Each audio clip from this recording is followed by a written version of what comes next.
नमस्कार, स्वागत है आप सबका दिन भर की तमाम बड़ी और अहम खबरों के साथ मैं हूं कवीन सचान। शुरुआत हेडलाइन से।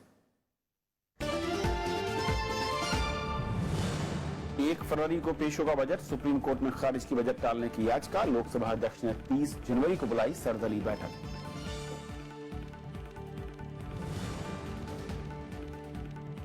जलीकट्टू पर तमिलनाडु में विधेयक सर्वसम्मति से पारित। अध्यादेश मिलेगा जगह। पुलिस कार्रवाई के बाद हिंसक हुए लोग।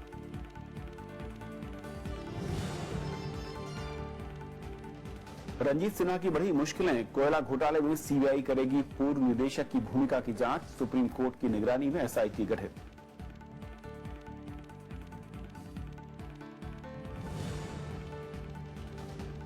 दिल्ली में अभिभावकों को बड़ी राहत। निजी स्कूलों में फीस बढ़ाने पर सुप्रीम कोर्ट ने लगाई रोक। कहा नियमों का हो पालन।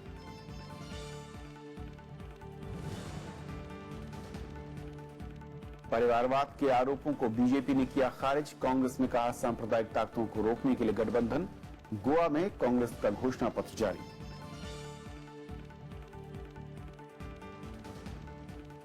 और आइए देखते हैं पहली खबर।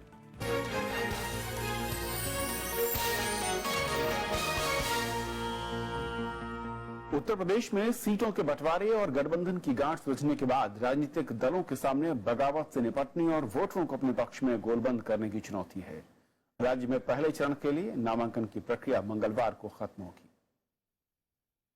उत्तर प्रदेश में गठबंधन की माथापच्ची के बाद बीजेपी और कांग्रेस आगे की रणनीति बनाने में जुट गई हैं। लंबी मशक्कत के बाद कांग्रेस और समाजवादी पार्टी ने सीटों के बंटवारे और उम्मीदवार तय करने का काम निपटा लिया है। अपर्णा यादव लखनऊ कैंट में रीता बहुगुणा जोशी के सामने चुनाव लड़ेंगी। गठबंधन के नेता राज्य में बड़ी जीत का दावा कर रहे हैं।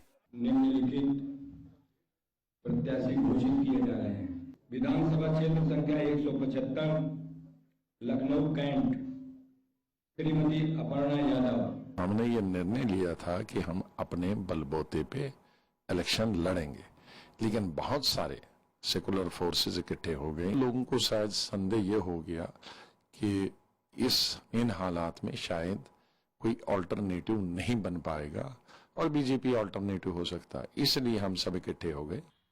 बीजेपी ने ओम प्रकाश राजभर की भारत समाज पार्टी को 8 सीट दी है।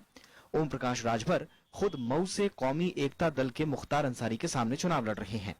बीजेपी राज्य में 2002 के बाद से सत्ता से बाहर है और इस बार वापसी की कोशिश में है। देखिए, लड़ाई तो उत्तर प्रदेश में सपा से भी है, बसपा से भी है, लेकिन सीटें अलग अलग क्षेत्र की हैं। तीनों अलग अलग नहीं, तीनों एक हैं। और भारतीय जनता पार्टी इन तीनों के एक साथ मिलकर के लड़ने के बाद भी 300 से ज्यादा सीटें जीतेगी और उत्तर प्रदेश में एक ऐसी सरकार बनाएगी जो उत्तर प्रदेश की जनता की आकांक्षा के अनुरूप। और जहां तक रही टिकट की बात, तो चुनाव लड़ाने की बात, जिम्मेदारी की बात, तो ये तो हमारे नेतृत्व उसका आकलन करता है और अपने तरीके से जिस कार्यकर्ता को जहां उपयुक्त लगता है वो निर्णय वो लेता है। इस बीच आरएलडी ने सोमवार को कुछ और उम्मीदवारों के नाम का ऐलान किया। पार्टी ने समाजवादी पार्टी, कांग्रेस, बीजेपी और बहुजन समाज पार्टी के बागियों को टिकट देने में तवज्जो दी है। कांग्रेस और समाजवादी पार्टी के साथ गठबंधन टूटने के बाद आरएलडी ने राज्य में छोटे दलों के साथ मिलकर सभी सीटों पर चुनाव लड़ने का ऐलान किया है। Bureau report, Rajya Sabha TV. और उत्तर प्रदेश में इस गठबंधन को लेकर क्या भविष्य की रणनीति है और किस तरीके से कांग्रेस तैयारी कर रही है, बातचीत करने के लिए हमारे साथ पीएल पुनिया हैं, कांग्रेस के वरिष्ठ नेता हैं और राज्यसभा सांसद हैं। पुनिया साहब, बहुत बहुत स्वागत है आपका। पुनिया जी, तमाम इफ एंड बट के बाद मैं कहूं कि गठबंधन हुआ, ऐलान हुआ, लेकिन कांग्रेस के लिए दोहरी चुनौती, उससे कैसे निपटेगी? उन लोगों को कैसे मनाएगी जिनको सरकार के खिलाफ पिछले कुछ महीनों में आप लोगों ने मोबिलाइज किया, आंदोलन करके खड़ा किया, और उसके बाद उस जनता को जो कि इस गठबंधन के पक्ष में वोट करने के लिए आप प्रेरित करेंगे?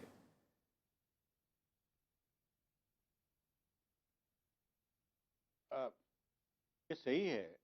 कांग्रेस पार्टी ने व्यापक जन संपर्क किया।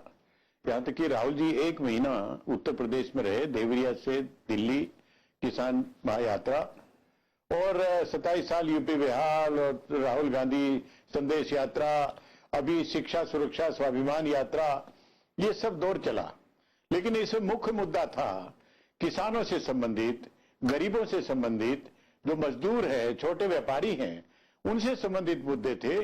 किसान की हालत इतनी जर्जर है, वो कहा गया कि किसान का कर्ज माफ होना चाहिए और उसके लिए 2 करोड़ लोगों का मांग पत्र भी बना के राहुल गांधी जी ने प्रधानमंत्री जी के समक्ष पेश किया। तो ये मुद्दे हैं और इन मुद्दों में साथ लेने के लिए और जनता के लिए, किसानों के लिए, गरीबों के लिए के हित में अपना एजेंडा लागू करने के लिए ये ठीक समझा गया कि समाजवादी पार्टी और कांग्रेस पार्टी एकजुट होकर अगर चुनाव लड़ेंगी तो सरतिया अगले इस बार चुनाव के बाद सरकार हमारी बनेगी। तो इसलिए कोई विरोधाभास नहीं है जो उसमें प्रचार कर रहे थे और आज हमने जो निर्णय लिया और गठबंधन किया उसमें विरोधाभास नहीं है। हम किसानों के हित में, गरीबों के हित में ये सब पूरा गठबंधन किया है और हम कामयाब होंगे। कुछ सीटों को लेकर पुनिया साहब भी शायद मैं कहूं कि बातचीत चल रही है। कुछ ऐसी सीटें हैं जहां पर दोनों ही दल यानी कि कांग्रेस और समाजवादी पार्टी दावे पेश कर रहे हैं। ऐसी सीटों पर कैसे फार्मूला, किस फार्मूले के तहत बातचीत हो रही है और कब तक उसमें एक जो स्थिति है वो साफ हो पाएगी? देखिए, दो दलों के बीच में जब समझौता होता है तो ये स्वाभाविक है कि सीटों के बारे में कांग्रेस पार्टी समझती है कि सीटें हमारे लिए बहुत मजबूत हैं, हमें इन पे लड़ना चाहिए। जो समाजवादी पार्टी ये समझती है कि नहीं, उनका स्थिति ज्यादा अच्छी है, उनको लड़ना चाहिए, उनका क्लेम बेटर है, कांग्रेस पार्टी का। ये स्वाभाविक है, लेकिन इसका आपसी सद्भाव से, वार्तालाप से, डिस्कशन से इन सब समस्याओं का समाधान किया जाएगा। इसमें कोई समस्या की बात नहीं है और मुझे पूरी उम्मीद है इसको समाधान किया जाएगा। पहली और दूसरे दो चरण के सूची थी, कांग्रेस पार्टी ने जारी कर दी है और उसी तरह समाजवादी पार्टी ने भी जारी की है। तीसरे चरण में, चौथे चरण में, इसी तरह से सिस्टम से 7वें चरण तक सूचियों का जारी करना वो पूरा होगा। पुनिया साहब, इस गठबंधन को फाइनल स्टेज तक आने में काफी वक्त लगा और बीच में खबरें भी आई कि शायद गठबंधन अब नहीं हो पा रहा है, लेकिन आखिरकार हुआ और उसके पीछे लोग बताते हैं कि प्रियंका गांधी का एक बड़ा रोल रहा है। क्या ये माना जाए कि यूपी के चुनाव में इस बार प्रियंका गांधी का रोल पहले की बजाय काफी बदला हुआ होगा, काफी व्यापक होगा? देखिए, ये सही है। पहले समाजवादी पार्टी से नीचे स्तर पर वार्ता हो रही थी, समाजवादी पार्टी में भी और कांग्रेस पार्टी में भी। जब ये लगा कि इसमें समझौता नहीं हो रहा है, जो कि प्रदेश के हित में, प्रदेश के विकास में, किसानों के हित में, गरीबों के हित में ये आवश्यक है, तो शीर्ष स्तर पर ये वार्ता की गई और शीर्ष स्तर पर कांग्रेस पार्टी की तरफ से प्रियंका गांधी जी की द्वारा समाजवादी पार्टी की राष्ट्रीय अध्यक्ष अखिलेश यादव जी के से सीधी वार्ता की गई और उसका हल निकाला गया। और जहां तक प्रियंका गांधी जी का जो प्रचार है उसका, उनका क्षेत्र है, उसमें विकास होगा कि नहीं होगा, ये सही है कि पहले अब तक प्रियंका जी रायबरेली, अमेठी तक उन्होंने अपने आप को सीमित रखा, लेकिन अभी मैं कह सकता हूं कि उन्होंने ये निर्णय लिया है कि रायबरेली, अमेठी से बाहर भी वो प्रचार करेंगी और इसको आगे आने वाले दिनों में उसको देखने को मिलेगा। और पुनिया साहब, क्या कांग्रेस के लिहाज से कुछ लोग यही कहते हैं, आप बेहतर समझा पाएंगे क्योंकि आप लंबे अरसे से यूपी में चुनावी राजनीति में भी रहे हैं और प्रशासनिक स्तर पर भी, कि असल में ये जो गठबंधन है ये काफी दीर्घकालिक होने जा रहा है और ये 2017 नहीं बल्कि 2019 इसका फोकस होगा।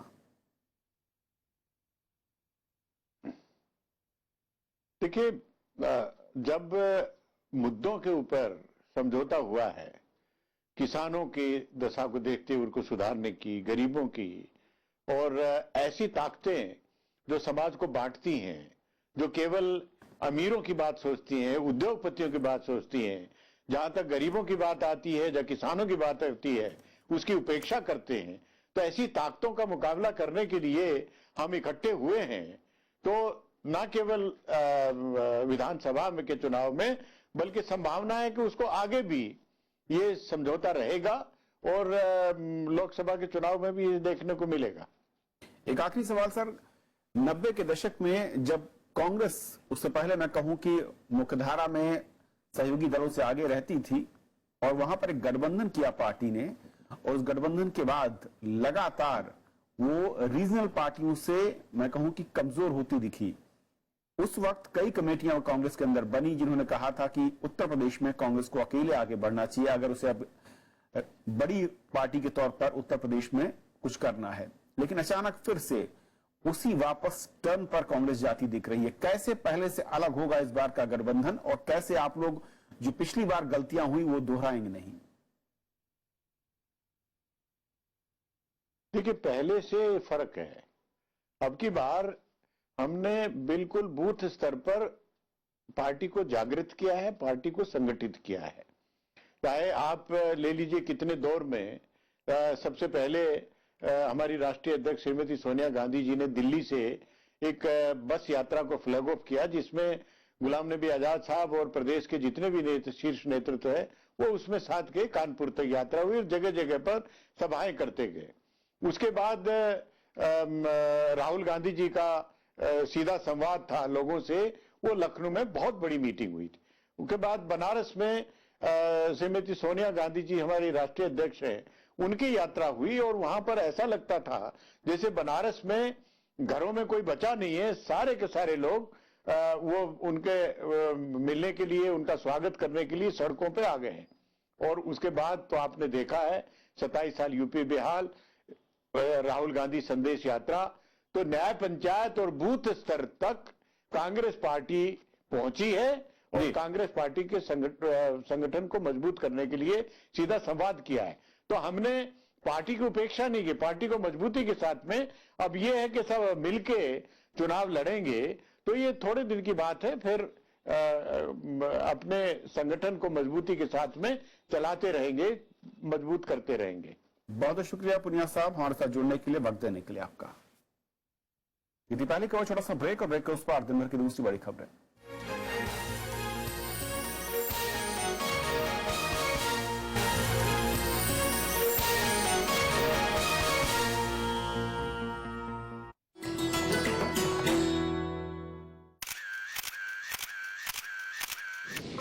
उत्तराखंड में समुद्र तल से करीब 15,500 फुट की ऊंचाई पर मौजूद दुनिया का सबसे ऊंचा गुरुद्वारा पवित्र श्री हेमकुंड साहिब 1936 में बनकर तैयार हुआ गुरुद्वारा श्री हेमकुंड साहिब 10वें सिख गुरु गोबिंद सिंह के दुष्ट दमन रूप को समर्पित।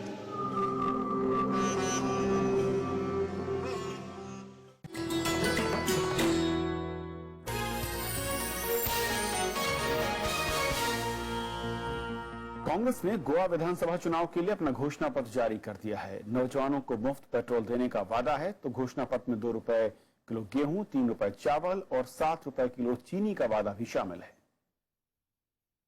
कांग्रेस ने गोवा के लिए सोमवार को घोषणा पत्र जारी कर दिया।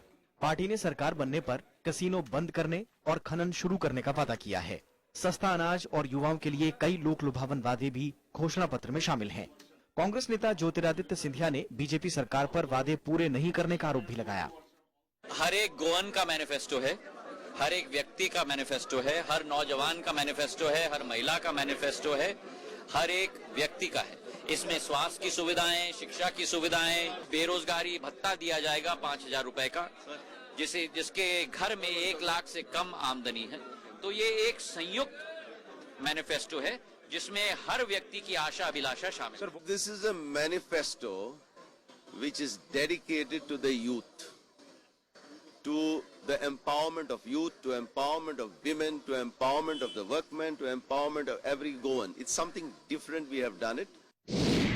घोषणा पत्र में गोवा के नागरिकों की दोहरी नागरिकता के मुद्दे को सुलझाने, युवाओं को रोजगार, छात्रों को 5,000 रुपए मासिक पेट्रोल देने, गोवा के निवासियों को सरकारी नौकरी में वरीयता देने का वादा भी है। इसके साथ ही संविधान के अनुच्छेद 371 के तहत राज्य को विशेष राज्य का दर्जा दिलाने की कोशिश का भी जिक्र है। उधर बीजेपी ने कांग्रेस पर कभी भी वादे पूरे नहीं करने का आरोप लगाया। कांग्रेस जो वादे करते हैं वो कभी निभाते नहीं, हम वादे करते हैं वो निभाते हैं। लास्ट टाइम हमने जो वादे किए थे उसमें से 90% काम पूरा किया, वादे किया, वो निभाने पड़ते हैं, वो निभाया हमने। बीजेपी 27 जनवरी को घोषणा पत्र जारी करेगी। आम आदमी पार्टी पहले ही अपना घोषणा पत्र जारी कर चुकी है। राज्य में 4 फरवरी को एक ही चरण में 40 सीटों के लिए चुनाव होना है। रविंद्र सिंह शौरान, राज्यसभा टीवी। मणिपुर विधानसभा चुनाव के लिए बीजेपी ने आज 31 उम्मीदवारों की सूची जारी की। मणिपुर में पहले चरण में 4 मार्च जबकि दूसरे चरण में 8 मार्च को मतदान होना है। पहले दौर के लिए 20 और दूसरे दौर के लिए 11 नामों पर फिलहाल फैसला लिया गया है। मुख्यमंत्री ओकराम इवोवी सिंह ने के खिलाफ थौबल से बीजेपी के एल बसंता सिंह उम्मीदवार होंगे। 7 सीटों वाली मणिपुर विधानसभा में बीजेपी का मुकाबला 15 साल से सत्ता में काबिज कांग्रेस के साथ है। पार्टी ने मणिपुर में मुख्यमंत्री पद का उम्मीदवार घोषित नहीं किया है। मणिपुर में इस बार नए जिलों का गठन, उग्रवाद, विवादित अफस्पा कानून समेत बेरोजगारी और नाकेबंदी जैसे बड़े मुद्दे हैं।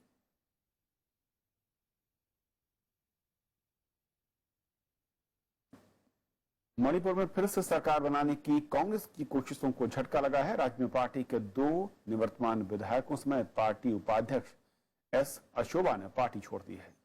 कांग्रेस विधायक नीमचा किपजेन और वोंगजांगिन वाल्टे ने पार्टी के प्रदेश अध्यक्ष टीएन हॉकेप के अलावा स्पीकर टी लोकेश्वर को अपना इस्तीफा भेज दिया है। राज्य में 7 नए जिले बनाने के सरकार के फैसले के बाद से ही पार्टी के कई नेता विरोध जता रहे हैं। राज्य में कई सीटों पर कांग्रेस और बीजेपी के बीच सीधे मुकाबले की उम्मीद भी की जा रही है।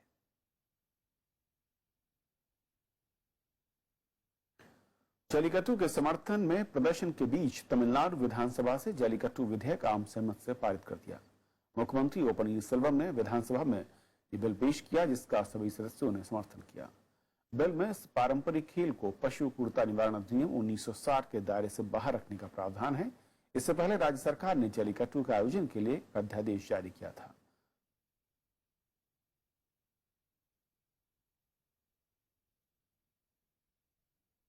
और इससे पहले जल्लीकट्टू के समर्थन में आंदोलन कर रहे प्रदर्शनकारियों और पुलिस के बीच कई जगहों पर झड़पें हुई, जिसमें 20 से ज्यादा लोग घायल हुए।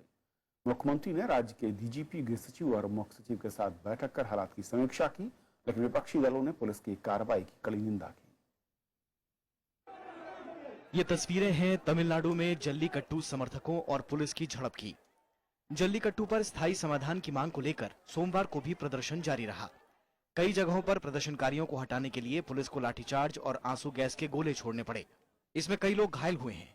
वहीं नाराज भीड़ ने कई गाड़ियों को आग लगा दी। They are beating the people heavily. They are throwing us. They are pulling us. They are pushing us. Police. They are not behaving well. Police के मुताबिक कई प्रदर्शनकारी वाम दलों से जुड़े संगठनों से जुड़े हुए हैं।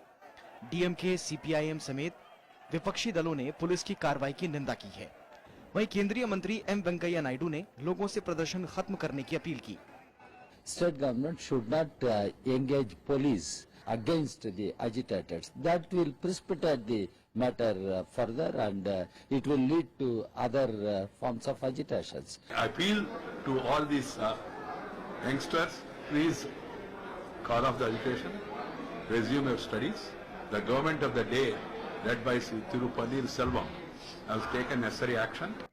वहीं मद्रास हाईकोर्ट ने जल्लीकट्टू को लेकर जारी प्रदर्शन के मामले में सुनवाई से इनकार कर दिया।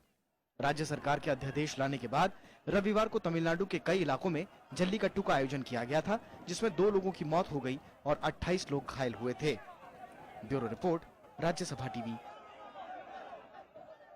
5 राज्यों में चुनाव की वजह से आम बजट टालने की जनहित याचिका सुप्रीम कोर्ट ने खारिज कर दी है। कोर्ट के रुख से साफ हो गया कि 1 फरवरी को बजट पेश करने में कोई रुकावट नहीं रह गई। कोर्ट ने कहा कि ऐसा नहीं लगता कि बजट जल्दी पेश करने में किसी भी नियम का उल्लंघन हो रहा है।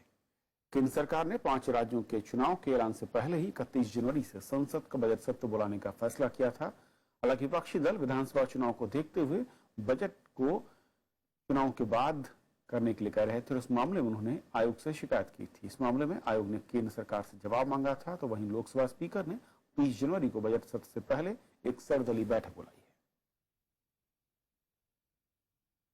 कोयला घोटाले में पद के दुरुपयोग के मामले में सीबीआई के पूर्व निदेशक रंजीत सिन्हा की मुश्किलें बढ़ गई हैं। सुप्रीम कोर्ट ने सीबीआई से उनकी भूमिका की जांच करने का आदेश दिया है। कोर्ट ने अपनी निगरानी में सीबीआई डायरेक्टर की अगुवाई में एक एसआईटी बनाई है, जो रंजीत सिन्हा पर लगे आरोपों की जांच करेगी। कोर्ट ने आज कहा कि पहली निगाह में लगता है कि पूर्व सीबीआई प्रमुख रंजीत सिन्हा ने पद का गलत इस्तेमाल किया था। सुप्रीम कोर्ट ने पिछले साल 12 जुलाई को इस मामले में अपना आदेश सुरक्षित रख लिया था।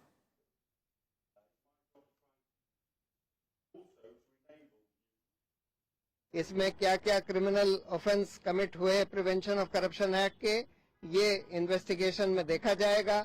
उन्होंने जो नए डायरेक्टर अपॉइंट हुए हैं सीबीआई के, और उनके अंदर 2 ऑफिसर्स की एसआईटी गठन करने का आदेश दिया है। और जो स्पेशल पब्लिक प्रोसिक्यूटर कोर्ट ने अपॉइंट करे हैं कोयले के मामले में मिस्टर चीमा, उनको बोला है कि वो उस टीम को लीगल हेल्प देंगे। सुप्रीम कोर्ट ने केंद्र सरकार से 1 हफ्ते के भीतर राष्ट्रीय मानवाधिकार आयोग के लिए महानिदेशक नियुक्त करने का निर्देश दिया है। जस्टिस जीएस खेर ने केंद्र सरकार से मानवाधिकार संस्था के सदस्यों को भी 4 सप्ताह के भीतर नियुक्त करने को कहा। अदालत ने कहा कि अगर इस मामले में सुनवाई शुरू कर दें और कोई आदेश पारित कर दें तो सरकार मुश्किल में आ सकती है। सुप्रीम कोर्ट ने सरकार से मोबाइल सिम के वेरिफिकेशन की व्यवस्था के बारे में 2 हफ्ते में जवाब मांगा है। बेंच ने पूछा है कि मोबाइल नंबर्स का इस्तेमाल अब बैंकिंग के लिए भी होता है और ऐसे में मोबाइल यूजर्स की आइडेंटिटी की स्क्रूटनी के लिए सिस्टम बनाने के लिए क्या कदम उठाए गए। कोर्ट ने आज एक एनजीओ की ओर से दायर जनहित याचिका में केंद्र सरकार और ट्राई को निर्देश देने की मांग की गई थी कि मोबाइल सिम धारकों की पहचान, पते का वेरिफिकेशन जरूरी कर दिया जाए। देश में इस समय करीब 5 करोड़ मोबाइल यूजर्स हैं। सुप्रीम कोर्ट ने दिल्ली के निजी स्कूलों पर फीस बढ़ाने से रोक लगा दी है। कोर्ट ने कहा कि स्कूल को फीस बढ़ाने से पहले राज्य सरकार से मंजूरी लेनी होगी। सुप्रीम कोर्ट ने हाई कोर्ट के फैसले को ही बरकरार रखा है। सुप्रीम कोर्ट से दिल्ली के अभिभावकों के लिए बड़ी राहत मिली है। हाई कोर्ट के फैसले को सुप्रीम कोर्ट ने बरकरार रखा है। इसमें डीडीए की जमीन पर चल रहे करीब 450 प्राइवेट स्कूल बिना सरकार की मंजूरी के फीस नहीं बढ़ा सकते। प्राइवेट स्कूलों ने हाई कोर्ट के फैसले के खिलाफ सुप्रीम कोर्ट का रुख किया था। It is certainly a setback for the private schools and a victory for the parents, not only of Delhi but all over the country. You see, what is happening is that in 50s, 60s, 70s, 80s era, more than 400 schools were allotted lands with a condition that they cannot increase fees without permission of the Directorate of Education. But they have been increasing every year arbitrarily. Delhi सरकार ने भी court के फैसले का स्वागत किया और निजी स्कूलों को आगाह किया कि कोर्ट का फैसला नहीं मानने पर कड़ी कार्रवाई की जाएगी। मैं भी कह रहा हूँ कि अगर आपको लग रहा है कि आपने ये सोचे समझे बिना साइन कर दिया था कि इसका मतलब क्या है, तो फिर जमीन वापस कर दीजिए। सरकार वहां पे कोई अच्छा स्कूल चला लेगी, सरकार कोई ढंग का काम कर लेगी वहां पे, लेकिन जनता की जमीन है, करोड़ों की जमीन है। आप जमीन भी लेंगे और उसके अलॉटमेंट लेटर की शर्तें भी नहीं मानेंगे तो ये तो नहीं चलेगा इस राजनीति में। पिछले साल हाईकोर्ट ने फैसला सुनाया था कि जो स्कूल डीडीए की जमीन पर बने हैं वो दिल्ली स्कूल एजुकेशन एक्ट 1973 से बंधे हैं और उन्हें फीस बढ़ाने के लिए सरकार से इजाजत लेनी होगी। अनु दीवान, राज्यसभा टीवी। बहादुरी की मिसाल कायम करने वाले 25 बच्चों को आज प्रधानमंत्री नरेंद्र मोदी ने राष्ट्रीय वीरता पुरस्कार से नवाजा। इसमें 12 लड़कियां और 13 लड़के शामिल हैं। 4 बच्चों को ये पुरस्कार मरणोपरांत दिया जा रहा है। इन सभी बच्चों को गणतंत्र दिवस की परेड में भी शामिल किया जाएगा और इस मौके पर प्रधानमंत्री ने बच्चों को महापुरुषों की आत्मकथा पढ़ने की सलाह दी। ये पुरस्कार हर साल भारत सरकार और भारतीय बाल कल्याण परिषद की ओर से दिए जाते हैं। और अगर आपके जीवन में ये एक अवसर आया है पराक्रम का, क्या आप सर्वाधिक बायोग्राफी, ऑटोबायोग्राफी, जीवन चरित्र, ये जितना ज्यादा हो सके अभी पढ़ना चाहिए। नेताजी सुभाष चंद्र बोस की जयंती पर आज देश ने उन्हें याद किया और इस मौके पर संसद भवन के अलावा कई शहरों में उन्हें श्रद्धांजलि दी। नेताजी सुभाष चंद्र बोस की 120वीं जयंती पर संसद भवन के केंद्रीय कक्ष में उनकी तस्वीर पर श्रद्धा सुमन अर्पित किए गए। इस मौके पर प्रधानमंत्री नरेंद्र मोदी, गृहमंत्री राजनाथ सिंह और बीजेपी के वरिष्ठ नेता लालकृष्ण आडवाणी समेत कई केंद्रीय मंत्री मौजूद रहे।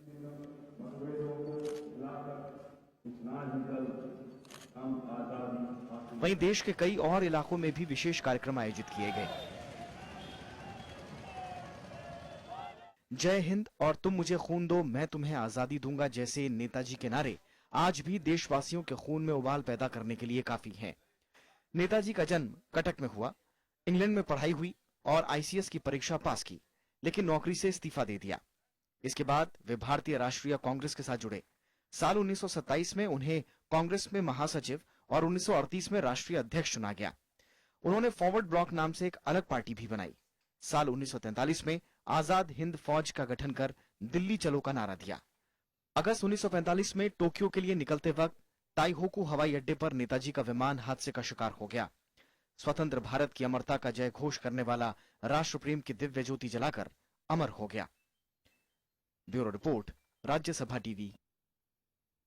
तो खबरों का आज के सफर बस इतना ही। नमस्कार।